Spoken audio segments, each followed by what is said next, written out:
Imaginez que vous êtes dans une immense forteresse de pierre et que la température à l'intérieur est plus basse qu'à l'extérieur. Un blizzard fait rage au-delà des murs et, à l'intérieur, l'air glacé vous brûle les poumons. Même les murs de pierre les plus épais ne peuvent retenir la chaleur. Les énormes portes et les petites fenêtres ne font qu'aggraver la situation. Chaque souffle se transforme en un nuage de vapeur et vous pouvez sentir le froid pénétrer chaque cellule de votre corps. Ceci n'est pas un extrait d'un roman ou d'un film fantastique. C'est la réalité à laquelle ont été confrontés les habitants des châteaux européens pendant de nombreux siècles. Les châteaux que nous voyons aujourd'hui, comme de majestueux monuments architecturaux, étaient en réalité des lieux rudes, froids et sombres, surtout en hiver. Nous allons vous révéler la vérité sur la façon dont les gens vivaient dans ces forteresses glacées, pourquoi elles étaient si difficiles à chauffer et quelles astuces ils utilisaient pour ne pas geler. Regardez la vidéo jusqu'à la fin et vous apprendrez comment, même dans les conditions les plus difficiles, les gens ont trouvé des moyens de survivre et de se préserver. Le château, forteresse. Défensive, non-résidence chaleureuse. Les châteaux médiévaux étaient principalement construits comme des structures défensives, non comme des logements confortables. Leur objectif principal était de se protéger des ennemis, pas du froid. « Je n'ai jamais eu aussi froid », disait-il. Les épais murs de pierre, conçus pour résister aux coups de bélier et aux armes de siège, agissaient en réalité comme de puissants dissipateurs de chaleur. La pierre est excellente pour conduire et retenir les basses températures. S'il faisait très froid dehors, les murs à l'intérieur du château gelaient également. Cette armure froide empêchait la chaleur générée à l'intérieur de s'accumuler. Les immenses salles avec de hauts plafonds, conçus pour les réceptions cérémonielles et les banquets, étaient presque impossibles à chauffer. Tout l'air chaud montait immédiatement et s'échappait par les fissures du plafond et les petites fenêtres. La ventilation nécessaire pour évacuer la fumée des foyers ouverts ne faisait qu'aggraver l'effet des courants d'air. Par conséquent, l'air dans le château circulait constamment et la chaleur ne persistait pas. En plus des problèmes de chauffage évidents, l'architecture même des châteaux créait des difficultés supplémentaires. Les énormes arcs et les sols en pierre non seulement retenaient le froid, mais le libéraient aussi lentement mais sûrement dans l'espace, créant une sensation de froid constant. Le sol était particulièrement glacé, car il était en contact direct avec la terre. Le froid montait par le bas, et même les bottes épaisses ne protégeaient pas toujours du froid pénétrant. Les chaussures de l'époque étaient simples et n'avaient pas d'isolation thermique efficace, ce qui rendait encore plus insupportable de se tenir debout sur le sol de pierre. L'emplacement des châteaux sur des terrains élevés, stratégiquement avantageux d'un point de vue défensif, les rendait également vulnérables au vent. Les rafales de vent pénétraient par les étroites meurtrières et les fissures des portes, créant des courants d'air dont il était impossible de se cacher. Ces courants d'air agitaient constamment l'air des pièces, l'empêchant de se réchauffer même avec les cheminées. En hiver, l'air dans le château était si froid que l'on pouvait voir son souffle et que la respiration était lourde et glaciale. Dans de telles conditions, même les tâches quotidiennes les plus simples devenaient une épreuve d'endurance. Défauts de construction et conséquences. Les technologies de construction de l'époque ne permettaient pas la création de structures hermétiques. Le mortier utilisé pour lier les pierres s'effritait avec le temps, laissant de petits vides et fissures. Ces vides, initialement invisibles, devenaient des canaux d'air froid qui pénétraient dans les murs et les refroidissaient encore plus. Les fenêtres des châteaux, petites et sans vitres, étaient fermées par des volets en bois, mais même ceux-ci n'assuraient pas une étanchéité complète. Ils étaient souvent faits de planches grossièrement taillées, qui se déformaient avec le temps et formaient des espaces entre elles. Les jours d'hiver dans le château étaient courts et sombres. La lumière ne pénétrait que par d'étroites fentes et de petites fenêtres. Cela créait une atmosphère non seulement de froid, mais aussi de semi-obscurité constante. Des torches et des bougies étaient utilisées pour un éclairage supplémentaire, mais elles ne fournissaient que peu de lumière et de chaleur et se consommaient rapidement.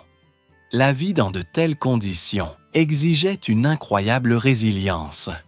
Chaque nuit et chaque jour était un défi, et les gens cherchaient constamment des moyens de résister aux éléments. Ils ne voulaient pas seulement survivre, ils cherchaient au moins une apparence de confort. La vie dans un château en hiver était intrinsèquement associée au froid constant. Même pendant les repas ou les réunions sociales, les gens devaient porter des vêtements d'extérieur. Les bains dans les châteaux ou les bassins d'eau chaude étaient rares et n'étaient accessibles qu'aux individus de très haut rang. Par conséquent, les procédures d'hygiène étaient effectuées dans le froid, ce qui les rendait encore plus désagréables. Toute la vie était subordonnée à la lutte pour la chaleur, du sommeil à l'éveil en passant par la nourriture. Partagez dans les commentaires quel château médiéval vous choisiriez si vous saviez que vous devriez y passer un hiver froid. Et écrivez quelle a été, selon vous, la manière la plus efficace de rester au chaud. Solution de chauffage, du foyer à la cheminée. La manière la plus simple et la plus évidente de chauffer une pièce était un foyer ouvert au centre de la salle principale. Du bois de chauffage y était placé qui brûlait en diffusant chaleur et lumière. Cependant, cette méthode était extrêmement inefficace. Premièrement, un feu ouvert ne fournissait pas beaucoup de chaleur et la fumée remplissait toute la pièce. Malgré les ouvertures dans le toit, la fumée se déposait sur les murs et les objets, créant une odeur persistante et de la suie. Plus tard sont apparues les cheminées murales. Elles étaient plus efficaces car la fumée s'échappait par un conduit dans le mur au lieu de monter vers le haut. Cependant, elles avaient leurs propres problèmes. Les cheminées ne fournissaient de la chaleur qu'à proximité immédiate. Plus on s'éloignait du feu, plus il faisait froid. De plus, une quantité énorme de bois de chauffage était nécessaire pour chauffer le château. Des piles entières de bois pouvaient être brûlées en une seule journée. La livraison et le stockage d'une si grande quantité de combustible était un problème à part entière. Il fait très froid ce soir. Approche-toi du feu. Le manque de chaleur des cheminées obligeait les habitants du château à rester près de la source d'incendie. Pendant les mois froids, toute la vie se concentrait dans une ou deux pièces où le foyer brûlait. Cela signifiait que l'espace personnel était pratiquement inexistant et que les gens vivaient dans un encombrement constant. Même les propriétaires du château, contrairement au film, ne pouvaient pas jouir de l'intimité dans leur chambre, car il y faisait aussi froid qu'ailleurs. La famille, les domestiques et les invités se rassemblaient autour de la cheminée pour se réchauffer, ce qui créait des difficultés sociales et domestiques. Préparer le bois de chauffage était l'une des tâches les plus importantes. En été et en automne, les gens travaillaient dur pour stocker du combustible pour tout l'hiver. D'énormes piles de bois étaient empilées dans les cours des châteaux, et leur taille pouvait en dire long sur la richesse du propriétaire. Si les réserves de bois venaient à s'épuiser prématurément, un véritable désastre pouvait survenir. Pendant un siège ou une longue tempête de neige, lorsqu'il était impossible de s'approvisionner en nouveau combustible, le château courait le danger de geler complètement.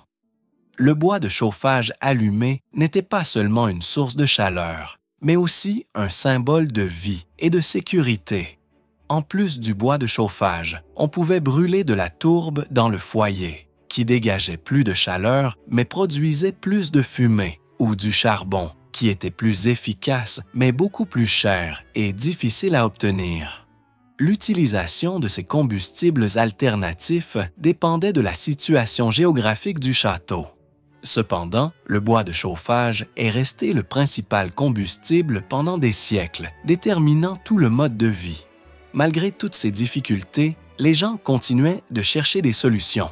Cette quête constante de confort et de chaleur est si caractéristique des êtres humains, mais elle n'a pas toujours été facile à réaliser. Que se passerait-il si nous vivions dans un monde où la chaleur n'était pas un acquis, mais un luxe pour lequel nous devions nous battre tous les jours?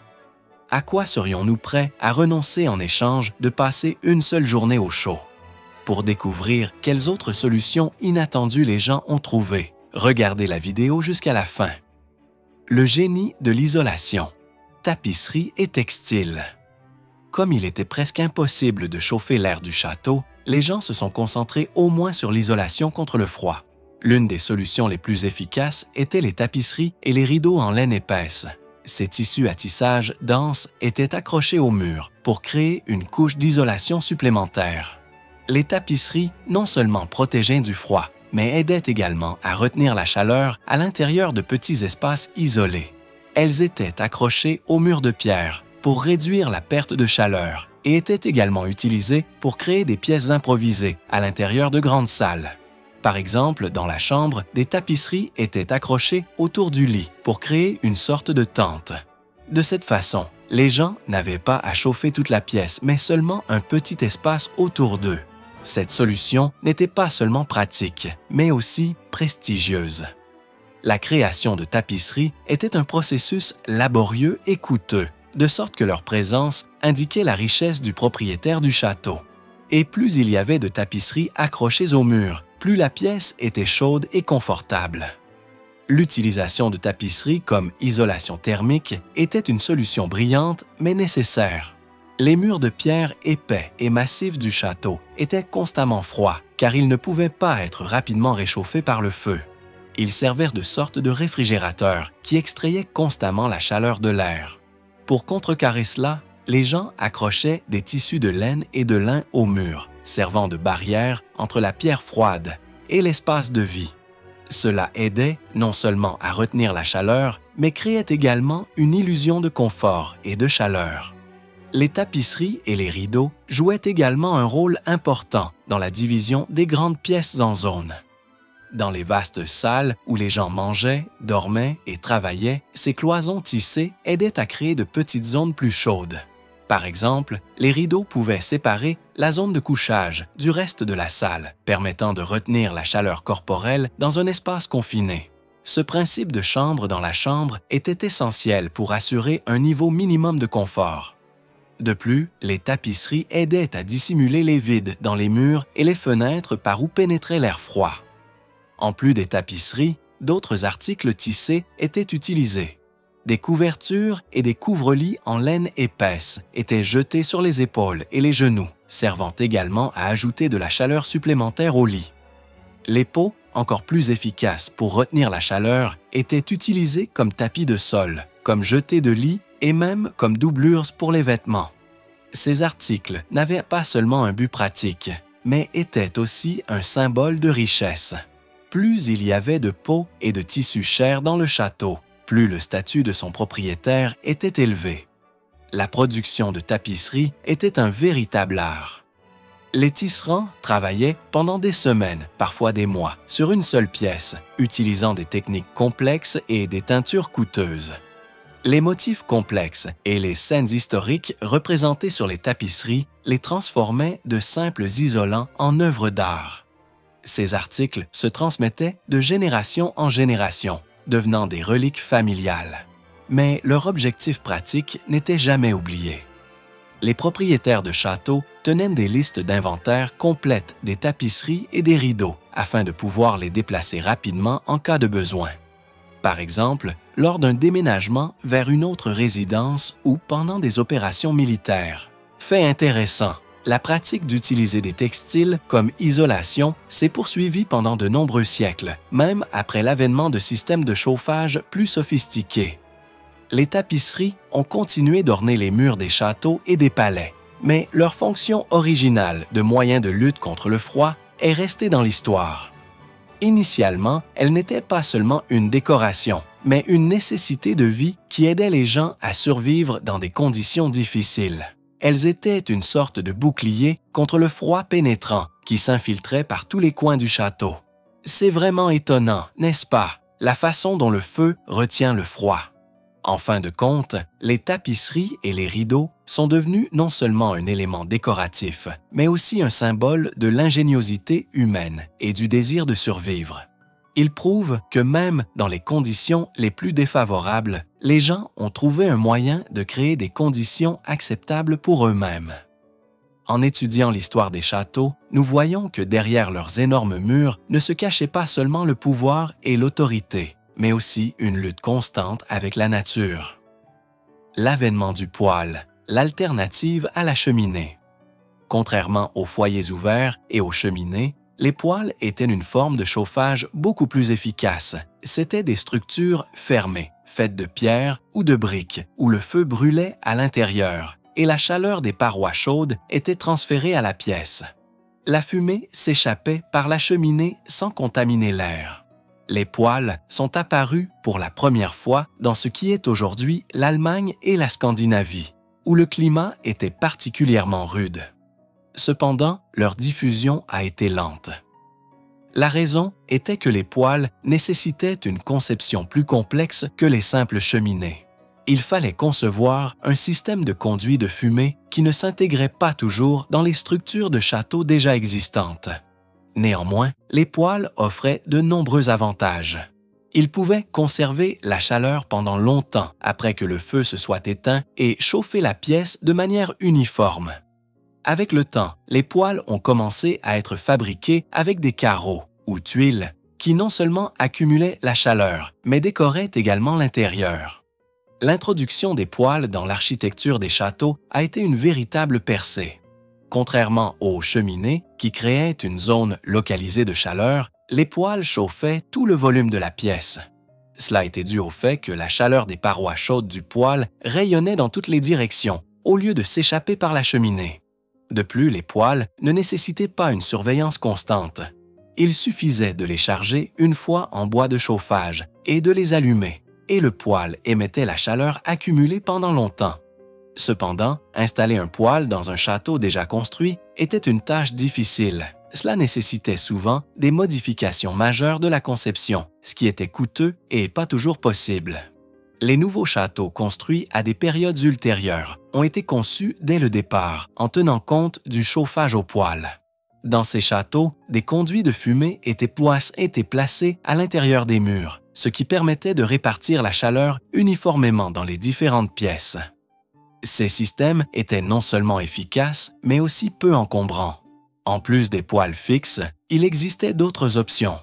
Dans certaines régions d'Europe, des poêles mobiles étaient utilisés, qui pouvaient être déplacés d'une pièce à l'autre, ce qui était particulièrement pratique dans les grands châteaux, où il n'était pas rentable de chauffer toutes les pièces d'à la fois.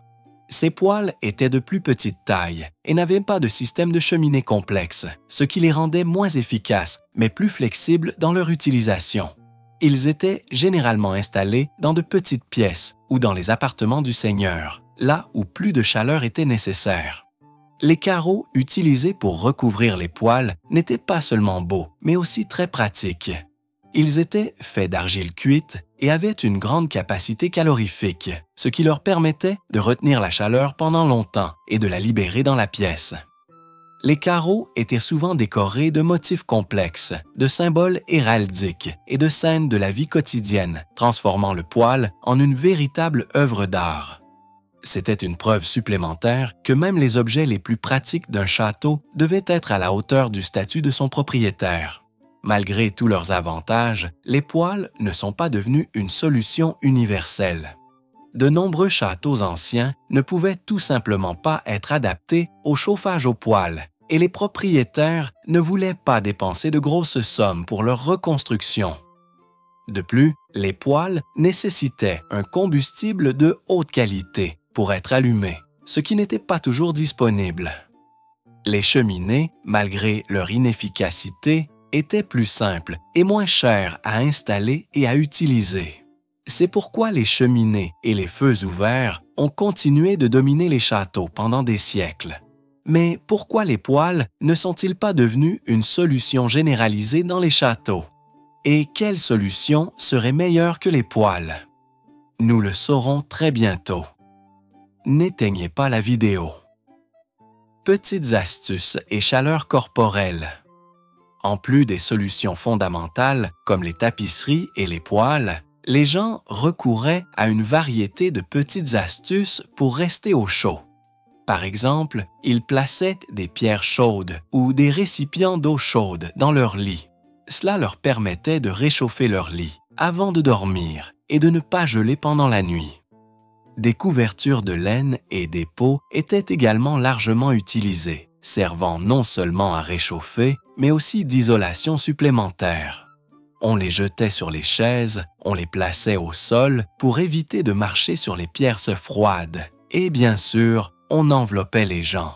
La fourrure était particulièrement précieuse car elle conservait très bien la chaleur. Une autre façon de maintenir la chaleur était simplement de se rassembler. Les gens passaient les soirées dans une grande pièce avec une cheminée allumée. La chaleur générée par de nombreux corps aidait à maintenir la température. Et bien sûr, nous ne pouvons pas oublier la nourriture et les boissons chaudes qui réchauffaient les gens de l'intérieur, au moins pour un temps.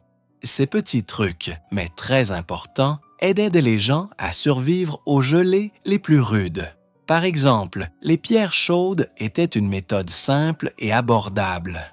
Les pierres chauffées dans le foyer étaient enveloppées dans un tissu pour éviter les brûlures et placées dans le lit. Elles émettaient de la chaleur lentement, réchauffant le lit et permettant à la personne de s'endormir. Avec le temps, les pierres ont été remplacées par des bouillottes en céramique remplies d'eau chaude. C'était une solution plus pratique et plus sûre. Certains documents historiques mentionnent que les domestiques préparaient des bouillottes pour leurs maîtres avant de se coucher. Les pots étaient un véritable luxe, mais leur côté pratique était indéniable. Elles étaient utilisées pour tout, du revêtement de sol au couvre-lit. Les peaux de renard, d'ours et de martre étaient particulièrement appréciées car elles étaient très chaudes. Même les personnes les plus riches n'hésitaient pas à utiliser des peaux dans leur vie quotidienne, car ce n'était pas seulement un luxe, mais une nécessité. Les pots étaient souvent placés sur les chaises, près des cheminées, afin que ceux qui s'y asseyaient ne sentent pas le froid de la pierre, contre lequel même les vêtements ne pouvaient pas protéger. Se rassembler autour du foyer n'était pas seulement une décision sociale, mais aussi purement pratique. La chaleur émise par les corps créait une sorte de microclimat dans la pièce. Cela leur permettait d'économiser du bois de chauffage et de maintenir une température légèrement plus élevée que dans d'autres parties du château.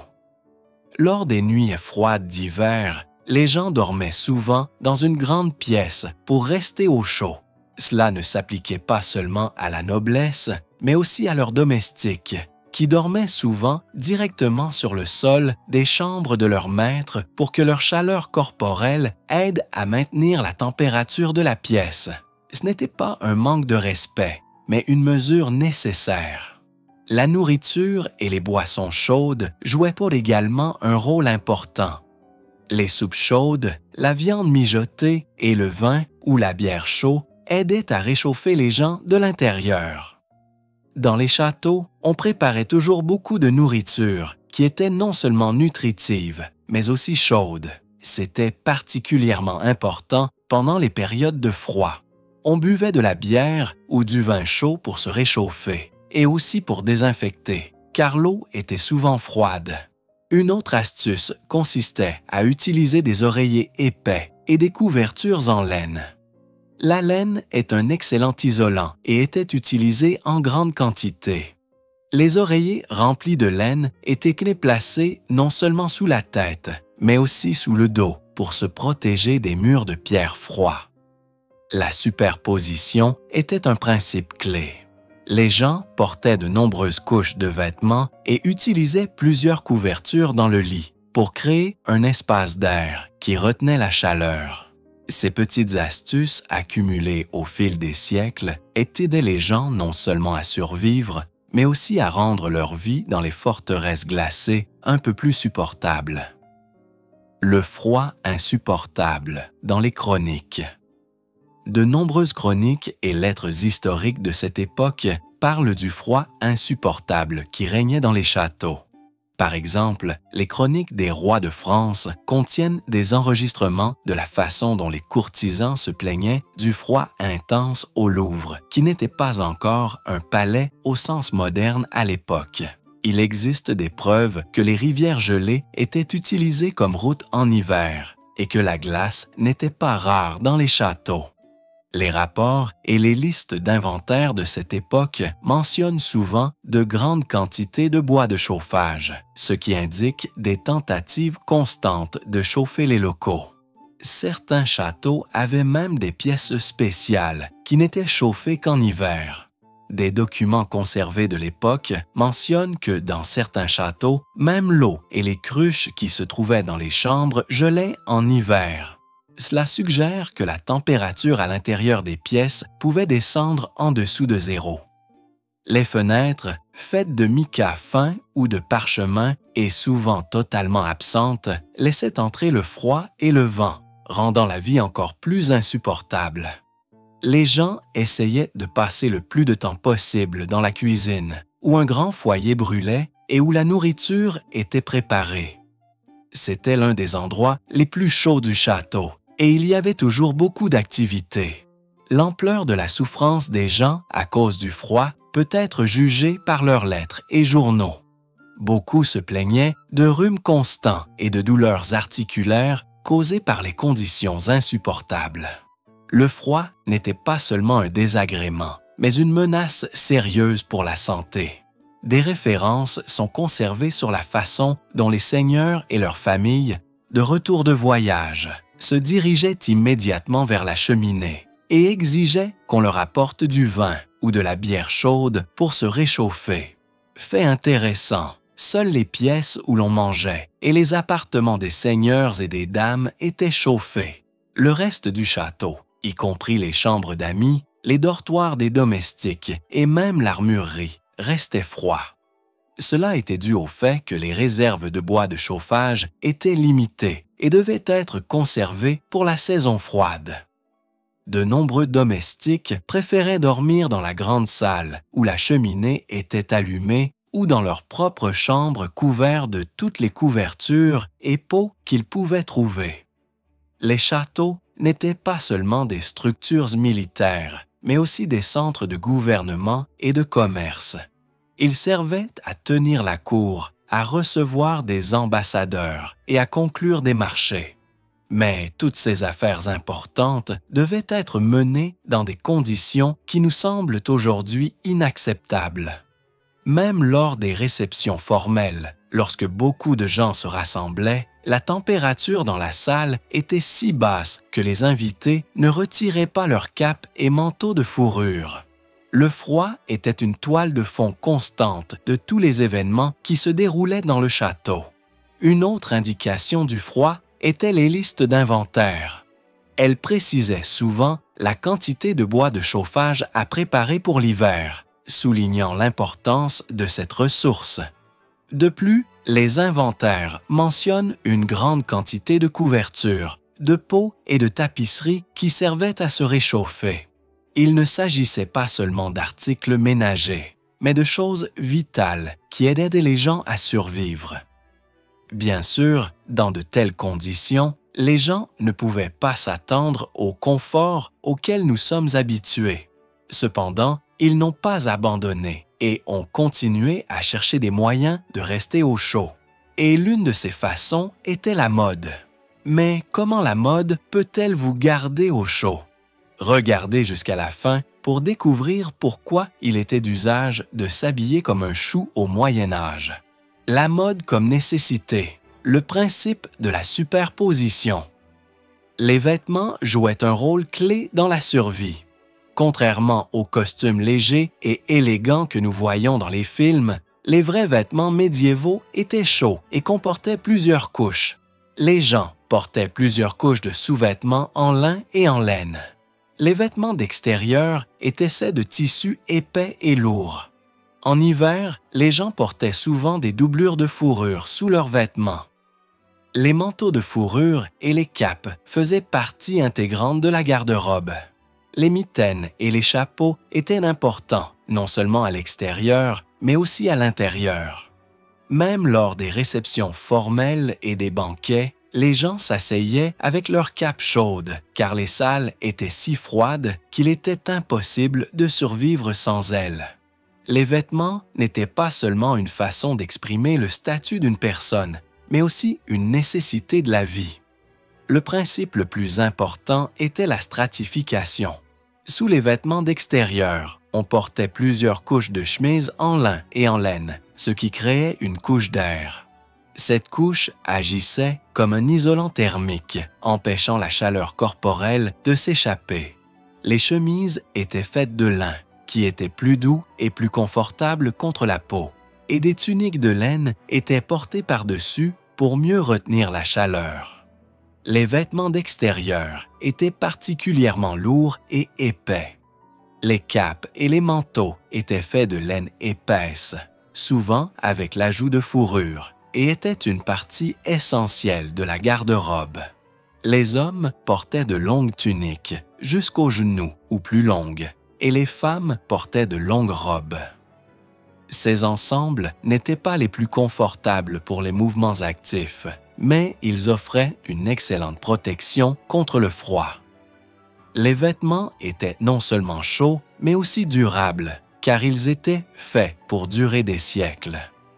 Les matériaux étaient coûteux, de sorte que les vêtements étaient précieux, réparés et transmis de génération en génération. La fourrure était un véritable luxe, mais elle n'était pas seulement utilisée comme décoration, mais aussi pour se réchauffer. Des manteaux doublés de fourrure étaient portés sous les capes. La fourrure était utilisée pour doubler les cols, les manches et les ourlets des vêtements, ce qui aidait à retenir la chaleur. Parfois, on utilisait même des chaussettes en fourrure, qui étaient portées sous les chaussures, pour garder les pieds au chaud sur les sols en pierre froid. La fourrure était un symbole de richesse et de statut, mais son objectif principal était purement pratique, garder son propriétaire au chaud.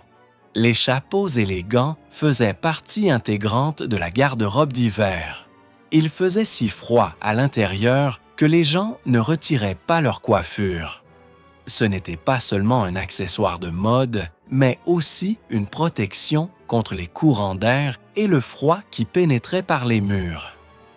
Les mitaines aidaient à garder les mains au chaud lorsqu'une personne écrivait, travaillait ou était simplement assise près du foyer. Fait intéressant, les vêtements n'étaient pas seulement chauds, mais aussi de couleur sombre. Cela était dû au fait que les tissus sombres absorbaient mieux la lumière du soleil et se réchauffaient plus rapidement. De plus, la saleté était moins visible sur les vêtements sombres, ce qui était particulièrement important dans les situations où les vêtements étaient rarement lavés. Ainsi, la mode médiévale était dictée non seulement par les préférences esthétiques, mais aussi par la dure nécessité de survie. Chaque couche de vêtements, chaque élément, des capes épaisses aux doublures de fourrure, avait sa propre fonction. Les vents sont sur nous. Les gens s'habillaient pour se protéger du froid constant, qui faisait partie intégrante de leur vie. Les nuits glacées, la survie nocturne. Dans les châteaux de pierre, la nuit était le moment le plus froid de la journée. La plupart des feux s'éteignaient et la température à l'intérieur chutait à des niveaux critiques. Les gens se couchaient en portant plusieurs couches de vêtements. Parfois, ils dormaient directement sur leur peau. Le lit était l'endroit le plus chaud. Il était généralement placé loin des murs froids, et les rideaux autour du lit créaient une sorte de dôme isolant. Pour maintenir la chaleur, les gens dormaient ensemble, se rassemblant dans un lit pour partager leur chaleur. Dans les maisons riches, les domestiques dormaient même sur le sol de la chambre de leur maître, pour que leur chaleur aide à maintenir la température de la pièce. Ce n'était pas seulement une coutume, mais aussi une nécessité pour les habitants du château. Le lit, en tant qu'outil principal de survie nocturne, était construit d'une manière spéciale. Son cadre était souvent en bois afin de ne pas conduire le froid. Le lit était rempli de paille ou de plumes et plusieurs couches de couverture de laine et de peau étaient placées par-dessus. Les rideaux qui entouraient le lit, mentionné précédemment, n'étaient pas seulement un élément décoratif. Ils créaient une mini-tente qui retenait la chaleur émise par le corps de la personne endormie. Grâce à cela, une personne n'avait pas à chauffer toute l'énorme pièce, mais seulement un petit espace à l'intérieur du lit. Une autre pratique était de dormir à plusieurs. Cela s'appliquait non seulement aux conjoints, mais à toute la famille. Plusieurs personnes pouvaient dormir dans un lit pour partager la chaleur.